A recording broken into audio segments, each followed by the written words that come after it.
अस्सलाम वालेकुम दोस्तों। हमारे 15 दिन के टेंसेस मास्टरी कोर्स के डे 4 में खुशामदीद। आज जिस टेंस को हम ब्रेक डाउन करने वाले हैं उसका नाम सुनते ही अक्सर थोड़ी घबराहट होती है। Present perfect continuous. नाम सुन के लगता है कि ये बहुत मुश्किल और कॉम्प्लेक्स होगा, लेकिन यकीन मानिए दोस्तों, दरअसल ये बाकी तमाम प्रेजेंट टेंसेस में सबसे ज़्यादा लॉजिकल है। एक बार इसकी बुनियाद और इसका फॉर्मूला समझ आ गया तो ये टेंस लिटरली खुद ब खुद समझ आने लगता है। तो चलिए शुरू करते हैं। सबसे पहले एक छोटा सा सीन जहन में लाते हैं। फर्ज करते हैं दोस्तों, घर वापस आने पर भाई को इस हालत में देखा जाता है। वो किताबें सामने खोले बैठा है, आंखें बिल्कुल थकी हुई हैं और टेबल पर 3 खाली चाय के कप पड़े हैं। ऐसी एग्जॉस्ट कर देने वाली हालत देखकर बिल्कुल वही सवाल जहन में आता है जो सामने लिखा है, भाई क्या हुआ, ठीक हो? और उस थकावट में एक आवाज आती है, I have been studying for 4 hours. दोस्तों, यही हमारा आज का कोर कॉन्सेप्ट है।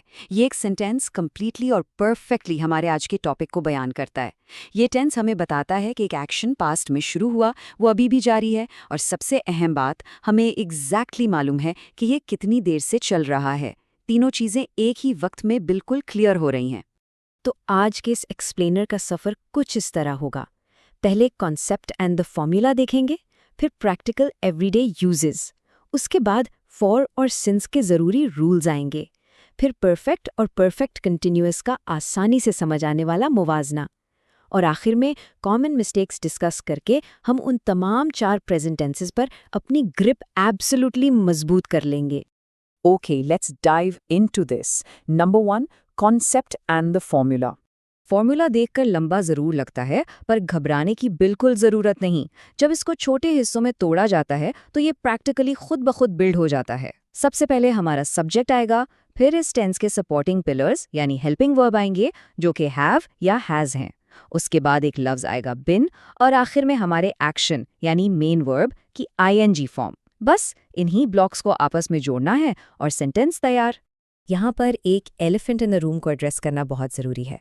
आखिर ये लफ्ज़ बीन क्या बला है? बहुत से सीखने वाले इससे शुरू में परेशान होते हैं। दोस्तों, ये दरअसल वर्ब बी की थर्ड फॉर्म यानी पास्ट पार्टिसिपल है, और इस टेंस के लिए सबसे अच्छी खबर ये है कि बीन एक फिक्स्ड नॉन चेंजिंग एलिमेंट है। चाहे जुमला पॉजिटिव बनाया जाए, नेगेटिव बनाया जाए या क्वेश्चन हो, बीन अपनी जगह से कभी नहीं हटेगा। ये हैव और हैज़ के साथ एक परमानेंट यूनिट बनकर काम करता है। आगे बढ़ते हैं डेली लाइफ एप्लीकेशंस की तरफ। Number 2, when to use this tense. यहाँ 3 बुनियादी सिचुएशंस होती हैं। पहली, जब कोई काम पास्ट में शुरू हुआ और अभी भी पूरी तरह जारी हो, जैसे वो सुबह से पढ़ रही है। दूसरी सिचुएशन बड़ी इंटरेस्टिंग है, जब कोई काम अभी अभी रुका हो लेकिन उसका असर सामने बिल्कुल वाज़ेह हो, जैसे कोई दौड़कर आया हो, हाँफ रहा हो और उसे कहा जाए, तुम थके हुए लग रहे हो, क्या करते रहे हो?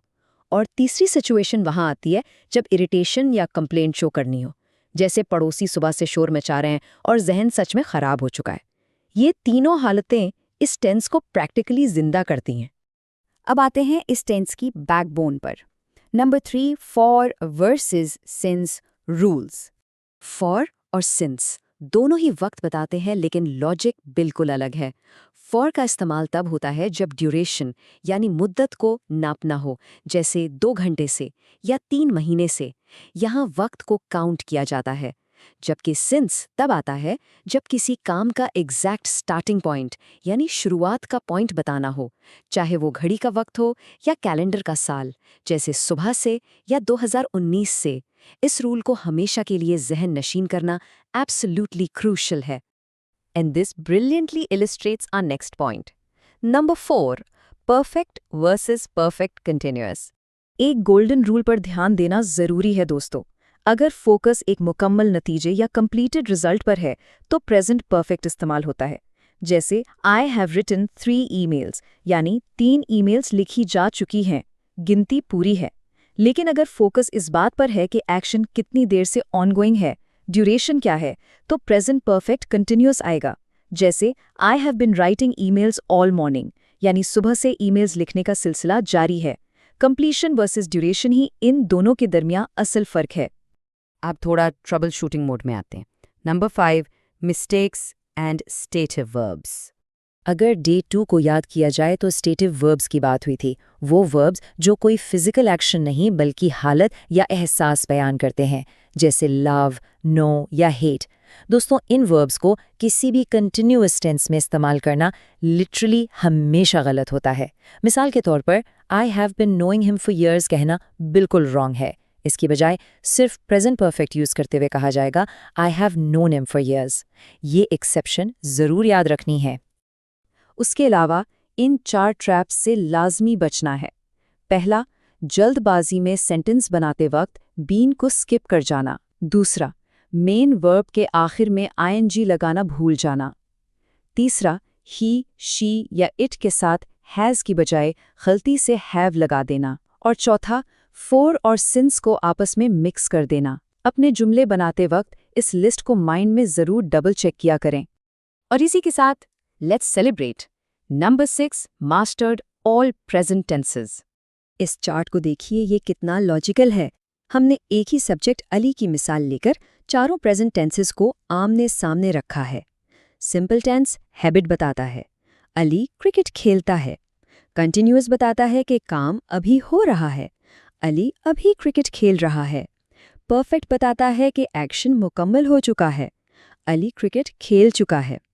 और आज का परफेक्ट कंटिन्यूअस बताता है कि काम का ड्यूरेशन क्या है, अली 3 घंटे से क्रिकेट खेल रहा है। पूरी प्रेजेंट फैमिली का लॉजिक अब बिल्कुल कंसोलिडेट हो चुका है। आज दोस्तों ने पूरे 4 प्रेजेंट टेंसेस मास्टर कर लिए हैं। इंग्लिश के टोटल 12 टेंसेस में से 4 अब पूरी तरह हमारी टूल किट का हिस्सा बन चुके हैं। ये कोई छोटी अचीवमेंट नहीं है। इसका मतलब है कि प्रेजेंट की किसी भी सिचुएशन को एक्सप्रेस करना अब बिल्कुल क्लियर हो चुका है। हैबिट हो, ऑनगोइंग काम हो, एक्सपीरियंस हो या फिर ड्यूरेशन बताना हो, we've got the whole shebang covered. इसी ज़बरदस्त माइलस्टोन के साथ हमारा आज का एक्सप्लेनर ख़त्म होता है। लेकिन जाने से पहले उस नई लर्निंग को टेस्ट करने के लिए आइए इस प्रोवोकेटिव सवाल का जवाब सोचते हैं। How long have we been watching this lesson? नीचे कमेंट्स में जवाब लिखिए और देखते हैं कि कौन फॉर या सिंस का बिल्कुल ठीक इस्तेमाल करता है। हम आगे भी इसी तरह सीखते रहेंगे और नए कॉन्सेप्ट्स एक्सप्लोर करते रहेंगे। मिलते हैं अगले सफ़र में।